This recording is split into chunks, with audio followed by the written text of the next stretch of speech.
Bueno, buenos días, doctora Rivera, ¿cómo le va? Buenos días, bien, Buenos gracias. días. Vamos a continuar con la etapa técnica, en este caso el examen oral del concurso número 187, que está llamado a cubrir un cargo de fiscal del caso para la localidad de Chosmalal de la quinta circunscripción judicial. Está presente, por supuesto, el jurado, la doctora Titanti y el doctor Márquez Gauna, y nos acompaña el consejero Marcelo Enaudi. La secretaria del cuerpo va a dar fe de este acto, así que comenzamos. Doctora Rivera, como usted sabe, tiene 15 minutos para exponer un tema, y luego de ello el jurado le va a hacer las consultas que estime necesario. Si usted quiere, cuando falten un par de minutitos para cumplir el tiempo, le avisamos como para que vaya redondeando el tema. Por favor, muchísimas ¿Está gracias. bien? Bárbaro. Sí. Bueno, adelante, doctora. Suerte. Gracias. El tema que elegí es delito de desobediencia a una orden judicial en el marco de lo que tiene que ver la ley 2785 y la ley 26485, con sus complementos de derecho internacional que tienen que ver con Belén do Pará, CEDAW y demás. El artículo 239 del Código Penal establece que será reprimido con 15 días a un año el que desobedeciere una orden judicial que emana, es decir, de un funcionario público competente, es decir, aquel en ejercicio de esa función. El 77 del Código Penal nos dice quién es el funcionario público, que es aquel que de manera accidental o permanente ejerce la función pública, ya sea por la elección popular o por el nombramiento de autoridad competente, que en este caso lo relata la Constitución cuando habla de los jueces y cuál es su manera de nombrarlos. El tipo penal tiene requisitos objetivos y subjetivos, en este caso los requisitos objetivos y el bien jurídico tutelado. El bien jurídico tutelado, dice Núñez, que tiene que ver con lo irrefutable de ese mandato judicial en este caso, ¿sí?, que hace que cumplimiento de los requisitos formales y legales, eso sea de inexcusable cumplimiento, dijo Núñez en su momento.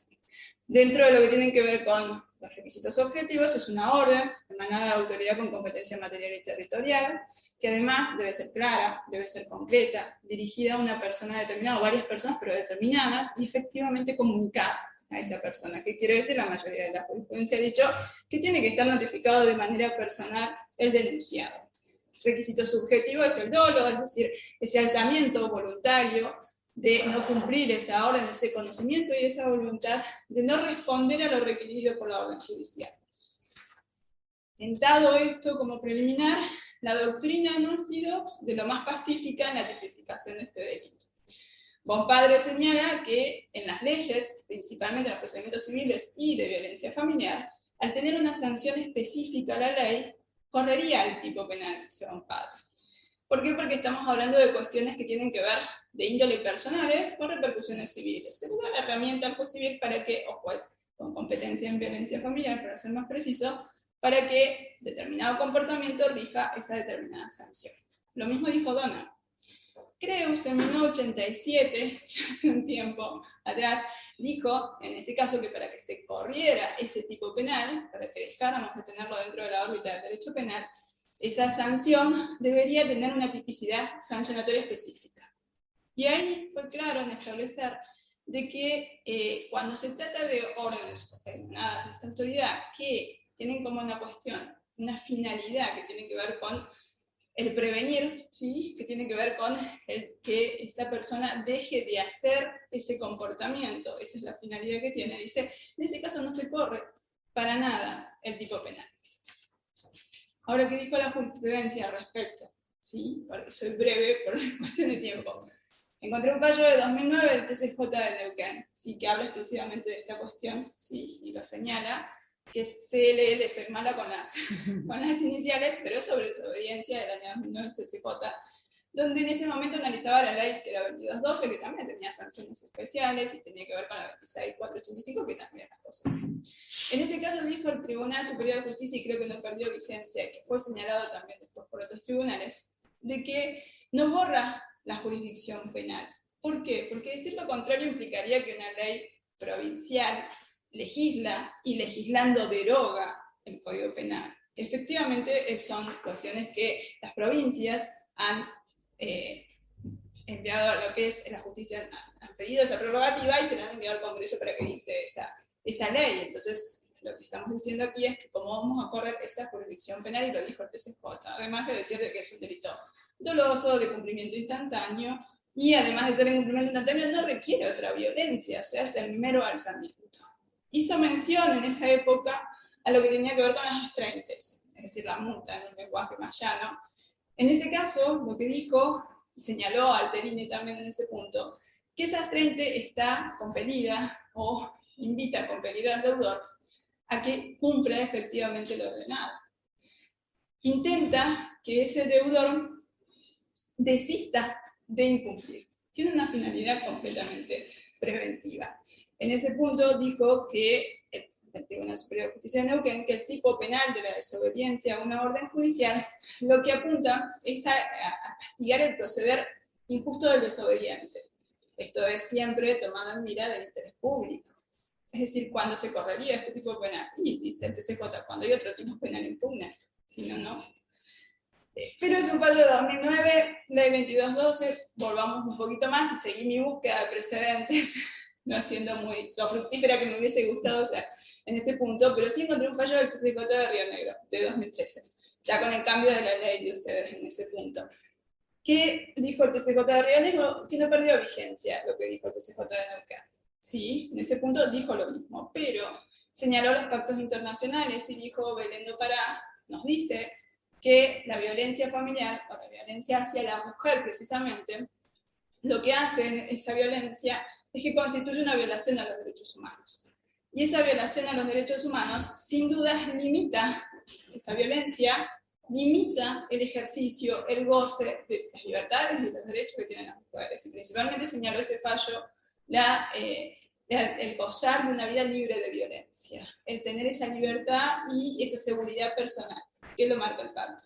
Y además de ello señaló cuáles eran las obligaciones que tienen los estados, que son muchas más de las que le voy a decir, pero sí, por cuestión de tiempo, tiene que ver con la obligación de actuar con la debida diligencia, que tanto escuchamos cuando vamos a cursos de género, pero además de ello, de adoptar medidas jurídicas que tengan que ver con compelir al agresor, es decir, con que el agresor se abstenga de realizar estos hostigamientos, amenazas, daños, la intimidación hacia la mujer, y además de ello, procedimientos que califica como justos y eficaces.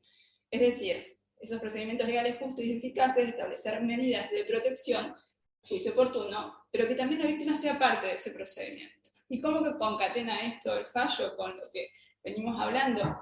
Dijo que efectivamente la ley de violencia familiar, tiene por finalidad una finalidad meramente preventiva, es decir, que se dejen o que se abstengan y da cumplimiento a lo que dice el pacto, da cumplimiento a lo que dice Belén do Pará, porque busca en ese punto que se abstenga el agresor a cumplimentar una debida diligencia con la prevención de esas conductas. Entonces dice, el bien jurídico de la desobediencia a una orden judicial, ¿está vulnerado en el caso? Sí, está vulnerado.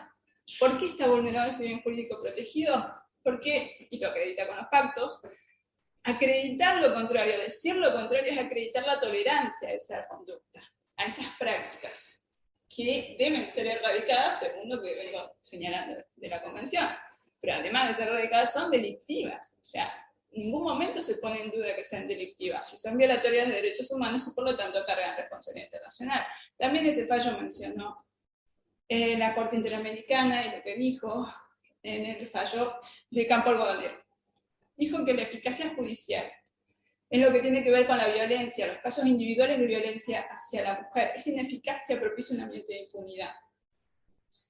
Ese ambiente de impunidad facilita y promueve la repetición de conductas, que en lo individual ya tiene, lógicamente, la escala de violencia, pero en lo social, en el fenómeno de lo que es la violencia hacia la mujer, sin duda envía un mensaje a la sociedad de tolerancia de esas conductas y por lo tanto a la sociedad la aceptación del fenómeno. Este fallo, principalmente, me lleva a realizar un análisis con las leyes actuales nuestras de la provincia de Neuquén, 2785 puntualmente, que su artículo regula lo que es la desobediencia, 27, 28, 29 y 33. Y la ley nacional es el 32. Con algunos cambios de verbo, lo que tiene que ver con la provincial le dice el juez debe, la nacional le dice podrá, en la sanción le dice astraente o arresto, en la provincial, y en la nacional le dice envíele al empleador el aviso de que está incumpliendo. Pero más allá de eso, entra en un problema, porque el 27 dice que ante el incumplimiento, el juez debe ver la eficacia de las medidas, ¿sí? como juez se refiere al juez civil, ¿sí? Luego dice que ante un no incumplimiento, sin perjuicio de las acciones civiles y penales, el juez debe aplicar sanción, hasta el arresto. Y el 29 nos desorienta un poquito más, porque dice que ante caso de desobediencia reiterada, comuníquele al fiscal, ¿sí? Siempre le habla al juez civil. Y el 32 es bastante parecido, solamente que tiene un párrafo al final de todo el 32 que nos habla que cuando hay un incumplimiento a la orden judicial, le dice al juez, remita. No dice si es el primero, si es el segundo, qué significado se le da a desobediencia reiterada. Es mucho más claro, pero si utilizamos ese último párrafo. No importa cuando sea la desobediencia, usted comunica al juez penal, le dice la ley nacional, a los fines de que él vea qué va a hacer con ese caso. En ese punto, sí me había guardado algo del fallo de Río Negro. Río Negro tuvo la suerte de tener en su legislación un artículo que es el artículo 35 y en el cual se centró ese fallo también para cerrar la idea que obtuvo. ¿Qué dice el 35?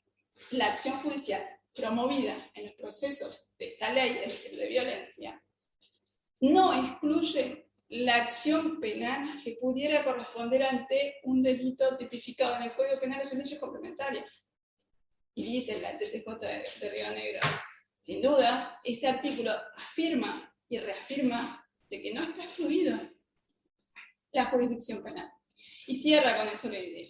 Pero para ir un poquito más allá, y entiendo que por ahí me queda algo de tiempo, también y para contestarle un poco a Bonpadre en su crítica, el TCJ de Córdoba, en algunos fallos, ha señalado que no se tratan de meros incumplimientos dispuestos respecto de la vida privada de las personas.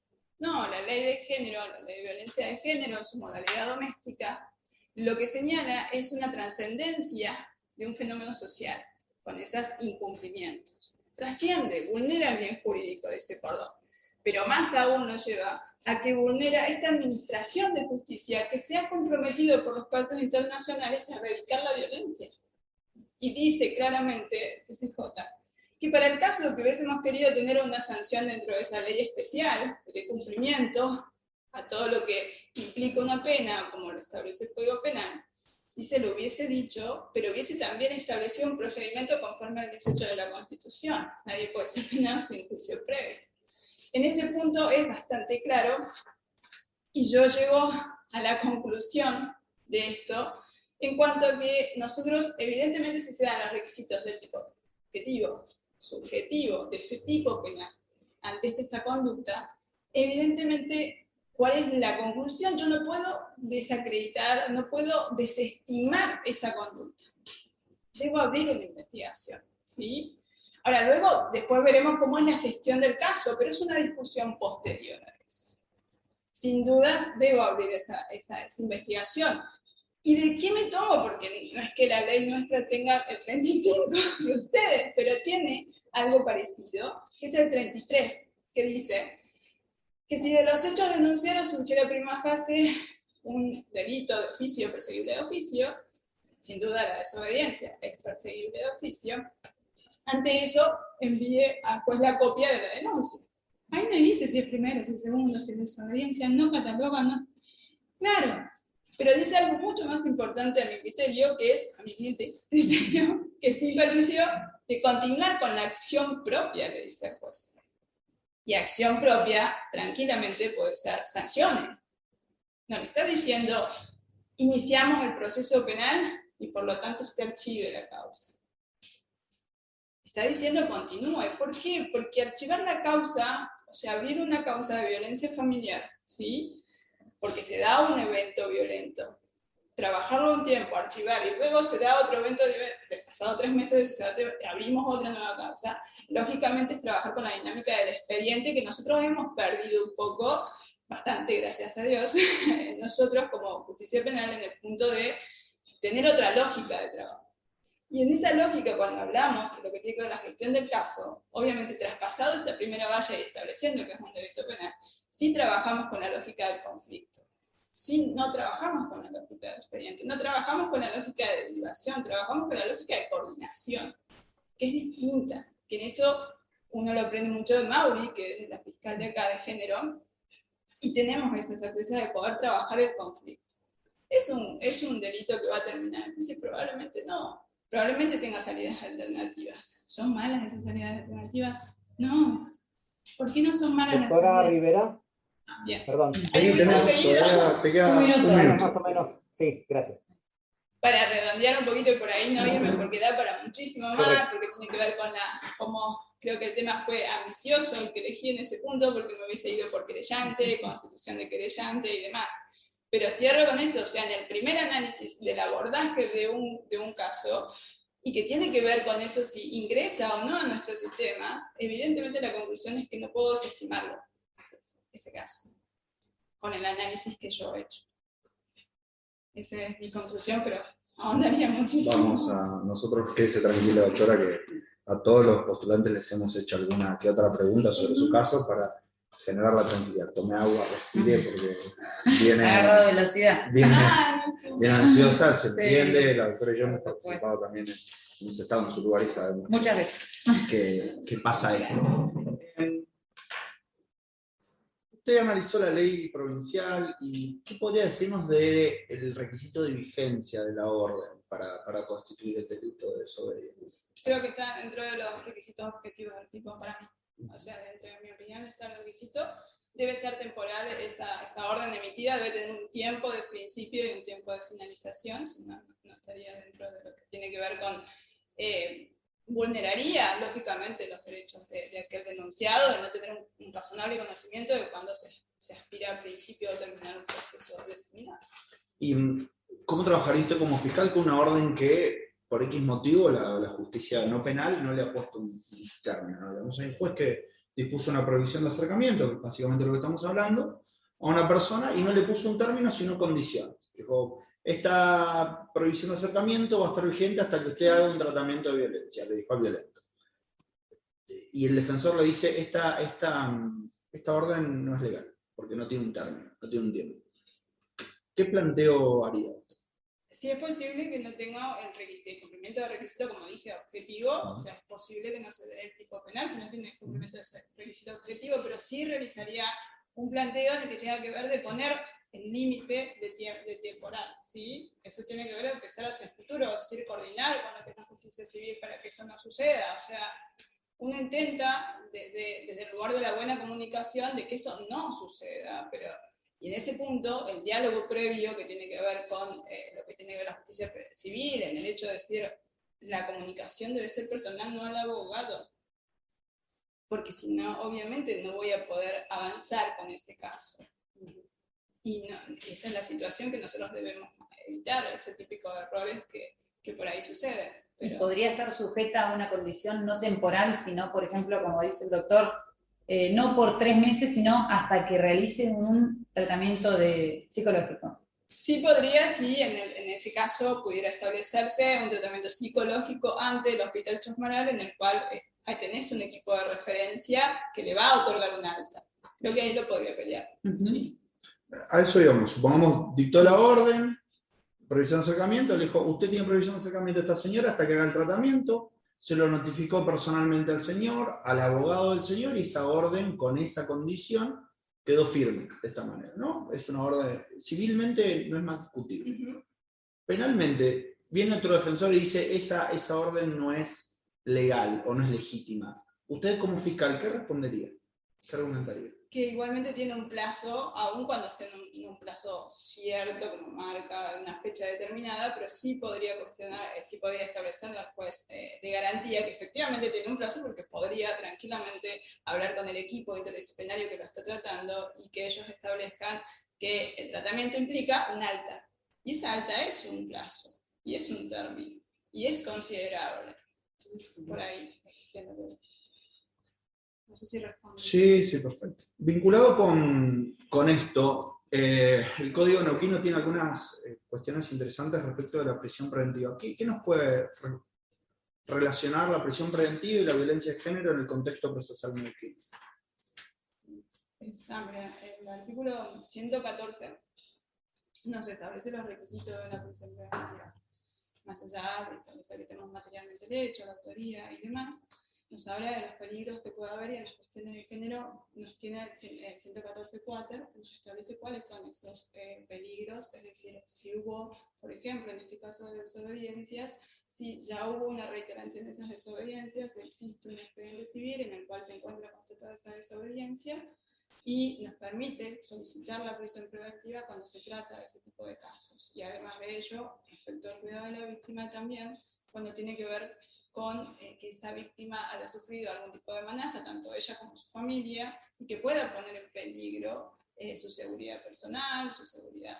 ¿Por qué? Porque lo que buscamos allí es llegar a un juicio, o sea, en el planteo hacia el futuro, llegar a un juicio. Entonces estamos tratando de velar por que el debido proceso se lleve a cabo en ese punto, que tiene que ver con realizar una buena investigación. Si tenemos una víctima en la cual esta persona ha incumplido en reiteradas oportunidades lo que el juez le ha establecido, esa obligación de no hacer, que le ha establecido, de acercarse a ella, y además de ello incluso ha ejercido violencia en esas prohibiciones, en ese incumplimiento de prohibiciones, sin duda que por más de que la prisión preventiva nos indique que debemos tener un cierto límite de pena, sin duda es evaluable y además lo solicitaría como fiscal en esos casos y lo he solicitado como asistente letrada en muchos de los casos de violencia, por más de que la pena sea de ejecución condicional, porque el riesgo que corre esa víctima, más en lugares como los que nosotros vivimos allá en el norte, en esos casos el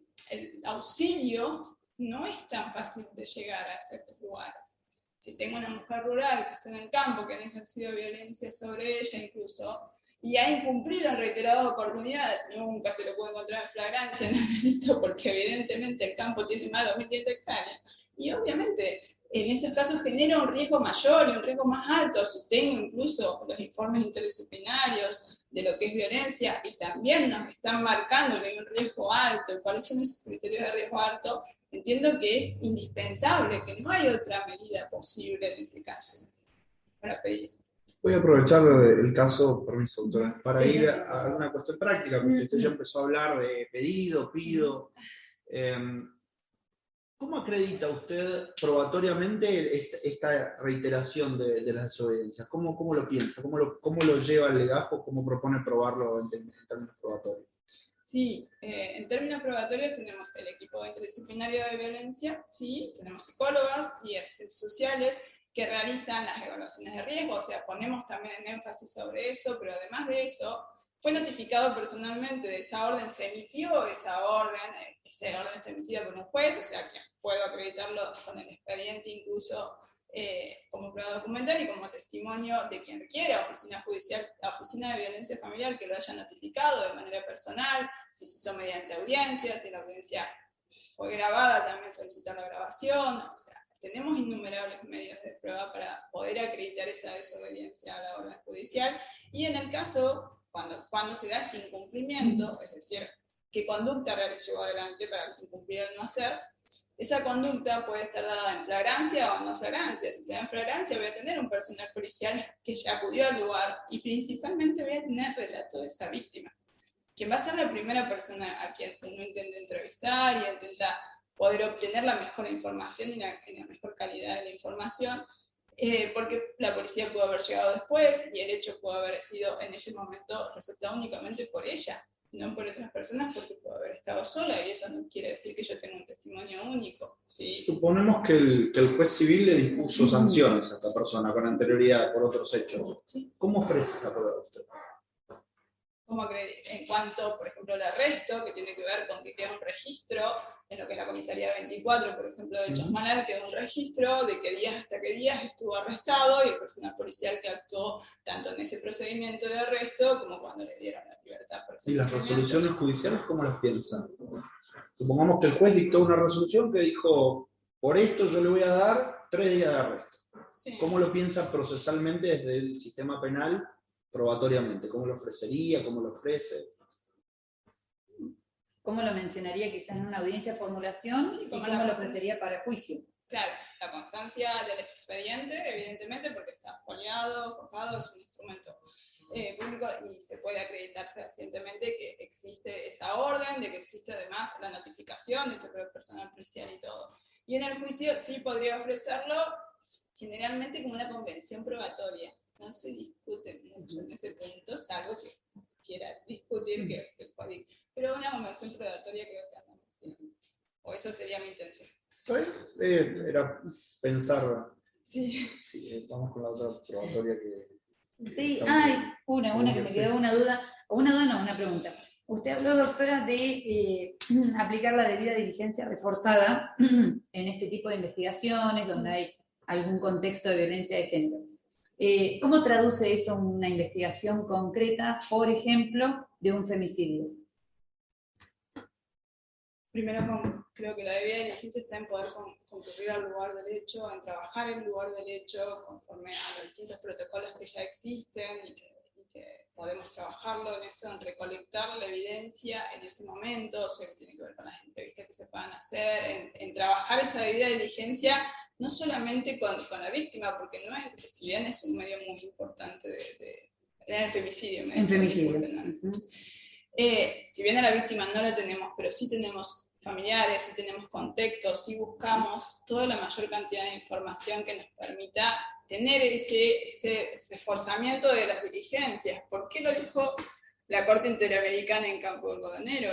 Era efectivamente un caso en el cual la policía había una situación social, obviamente en Ciudad Juárez, pero no hubo una diligencia en la cual buscaran a esas personas. Entonces, la debida diligencia no es solamente cuando ya no tenemos a la víctima, sino también cuando la tenemos desaparecida y tenemos que llevar adelante que esa noticia sea oportuna, que nosotros podamos buscar en las distintas informaciones que nos da tanto el sistema satelital de teléfonos, toda la mayor diligencia que podamos tener para recolectar esa evidencia en las primeras horas es muy importante a mi parecer. No sé si apunta a algo en particular o de trabajar una evidencia en particular, pero si tuviera que recolectar en esos casos un teléfono celular, poder solicitar las pericias de inmediato, trabajar muy profundamente con los equipos de policía.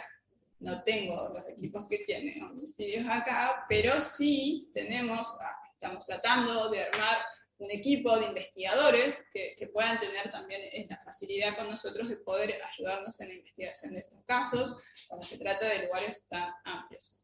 Pero no sé si... Supongamos que usted tiene un caso concreto en el que toma conocimiento por policía de que se le da cuenta a usted de una muerte violenta de una mujer en un domicilio, en su domicilio, en donde se le indica que vive con su marido, ¿no? Y el personal policial le hace saber que tiene la sospecha de que el marido de la víctima podría estar vinculado con el hecho. Y usted tiene que realizar las tareas en el lugar, es decir, la inspección y esas diligencias propias en el lugar del hecho. Usted dijo que concurriría a ese lugar. Bien. Para esa vivienda en donde habría ocurrido este hecho y que el personal policial le indica que tiene la sospecha, por íntima convicción, hasta el momento ningún elemento probatorio, de que el marido podría tener vinculación. Sí, solicito la orden de allanamiento. ¿Solicitaría orden de allanamiento? ¿Por qué? Porque entiendo que, también de que sea el lugar donde ocurrió el hecho y donde vive la víctima, entiendo que también puede llegar a tener un imputado en esa situación, así que recuerdo desde el principio de lo que son las garantías constitucionales. Y supongamos que usted tiene como testigos que le mencionan, usted dijo que intentaría acreditar ese contexto previo, ¿no? En ese contexto usted tiene como testigos también familiares del imputado. El papá del imputado, por ejemplo, es una persona que, conforme le refieren otros testigos, periódicamente o diariamente concurrían a la vivienda, al lugar en donde estaba la víctima. ¿Le tomaría declaración a esa persona? Lo entrevistaría. Sí, haciéndole conocer, obviamente, que puede abstenerse de contarme cualquier situación. ¿Tiene prohibido declarar ese testigo?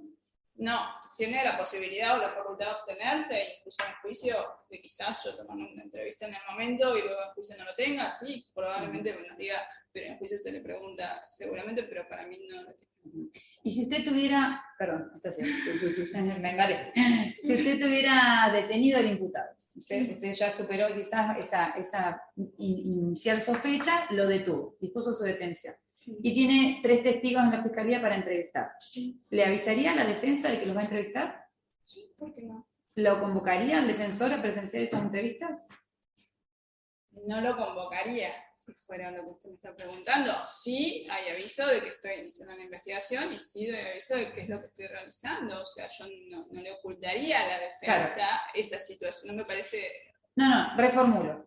¿Sería una condición para la legalidad de esa entrevista avisarle al defensor o a la defensora? No, sí le tengo que avisar la detención del imputado, pero las diligencias las voy realizando de manera, ellos tienen libertad también para poder entrevistar y buscar su propia evidencia.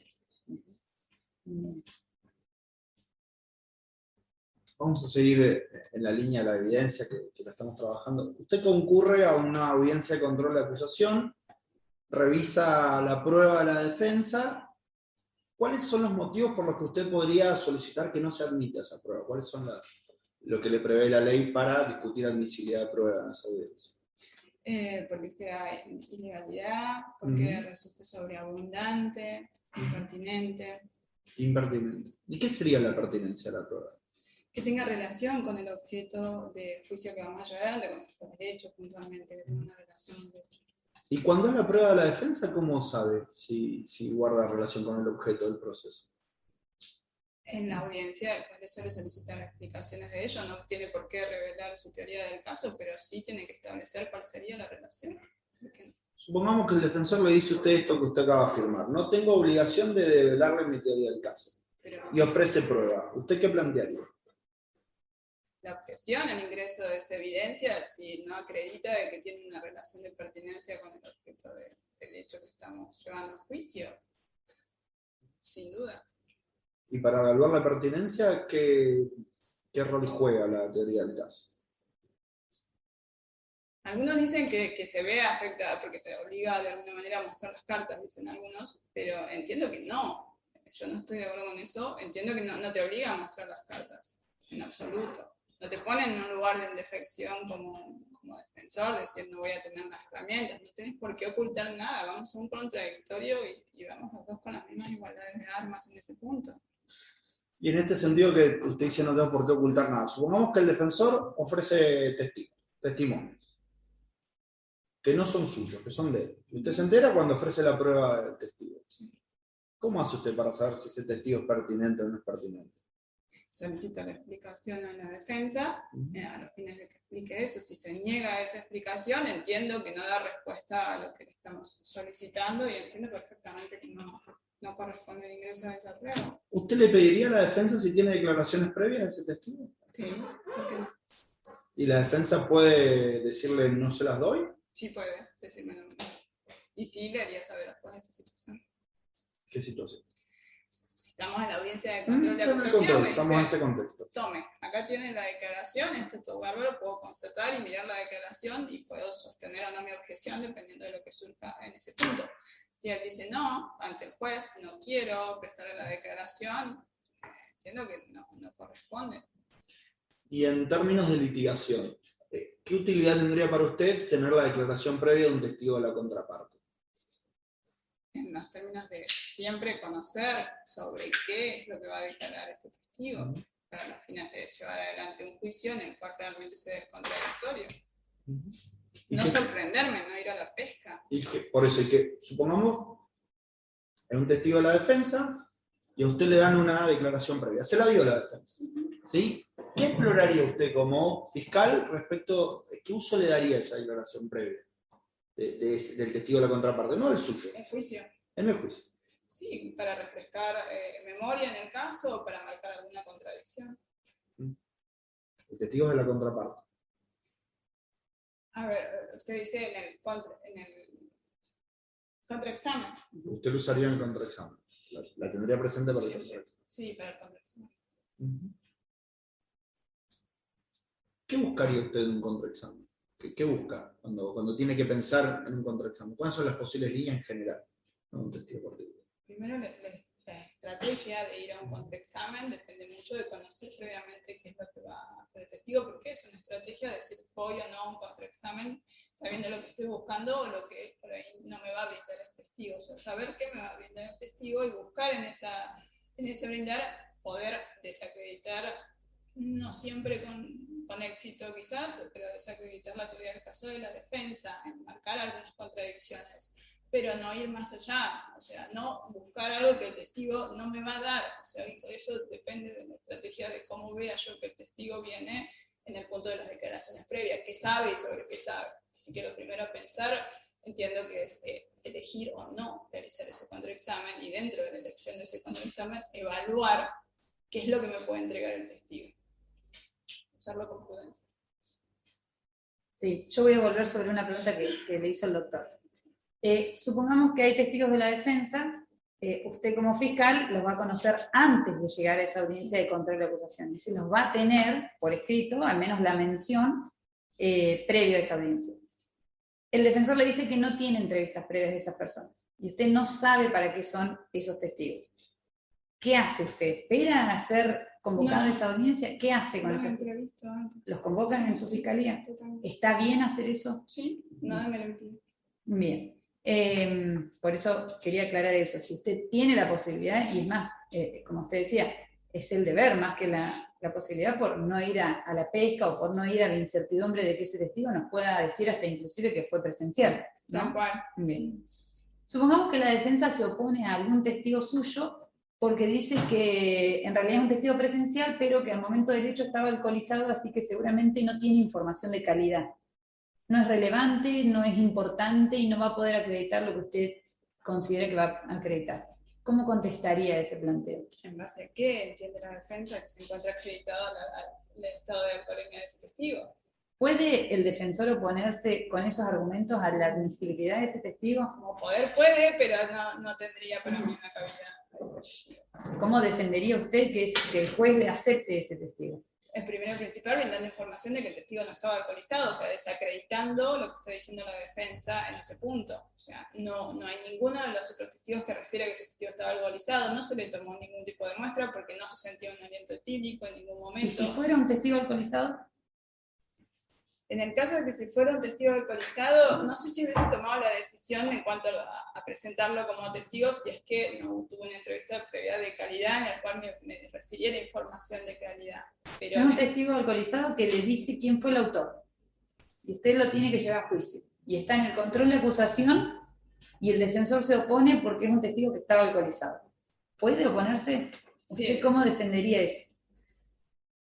En principio, respecto de ese testigo en cuanto a lo que vio y lo que percibió, buscando acreditar de que no hay una distorsión, o sea, no tenía lo suficiente, en ese momento, un suficiente grado de alcohol como para poder distorsionar su percepción de lo que vio, y lo vio fehacientemente, o sea, lo podría acreditar fehacientemente con testigos que también estuvieron en el lugar y que estuvieron con él, y obviamente la declaración previa que se le tomó y cómo redactó y la concordancia que tiene con la otra evidencia que se reunió para ese caso. No sé si... Sí, estamos casi en tiempo, voy a hacer una pregunta más de penal de fondo. ¿Cuándo comienza a correr la prescripción en los abusos sexuales de menores? ¿Usted dice actualmente o lo que se decía en la ley? Que Actualmente. Bien. Empieza a correr desde que la persona, el menor, después de su mayoría de edad, realiza la denuncia. ¿A partir de cuándo se sale? ¿Recuerda más o menos? 2015, la última. ¿Y antes había habido otra reforma? Sí, 2011 y incluso antes era hasta, por ejemplo, la prescripción era hasta los 12 años. Sí. Entonces la regla es la de los 12 años. Y cuando hay menores, ¿cuál es la interpretación actual? Es que una vez que cumplen la mayoría de edad pueden realizar la denuncia. ¿Sí? O sea, en cuanto a que, yo capaz que estoy malinterpretando, pero tiene que ver con... No, está bien, estoy interpretando correctamente. Esa es la pregunta. No está malinterpretando, desarrolla tranquila. No la quisimos interrumpir, era para que supiera que está bien orden. Claro, tiene que ver con eso, con la mayoría de edad para poder realizar esa denuncia, poder hablar. El legislador en ese punto tomó en cuenta lo que tiene que ver con el proceso que realiza todo niño y poner en concordancia también lo que prescribe la ley local con lo que es el pacto internacional de los derechos del niño y todo el proceso que un niño lleva para poder decir lo que ha sucedido y poder contar y todo eso. Sí.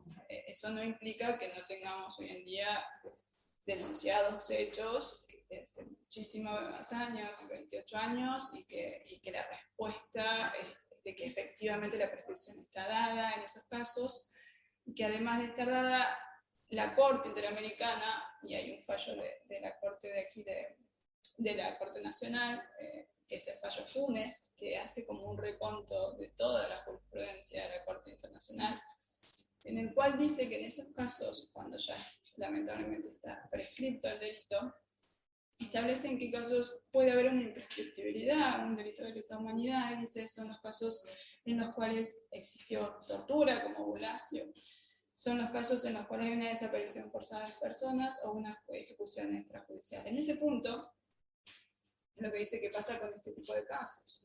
Funes es un caso que no tiene que ver con abuso sexual específicamente, pero es un niño de 10 años que estaba en un momento de un clima como el que tenemos hoy, con viento y todo en Río Cuarto, salía del colegio, se perdió un poco por el viento y terminó cruzando una calle y siendo atropellado por un móvil policial. Ese móvil policial, con los efectivos, lo que hicieron con este menor fue ocultar las evidencias y ocultaron el cuerpo. El cuerpo fue descubierto, eso fue en el 91, fue descubierto en el 2008, los restos óseos.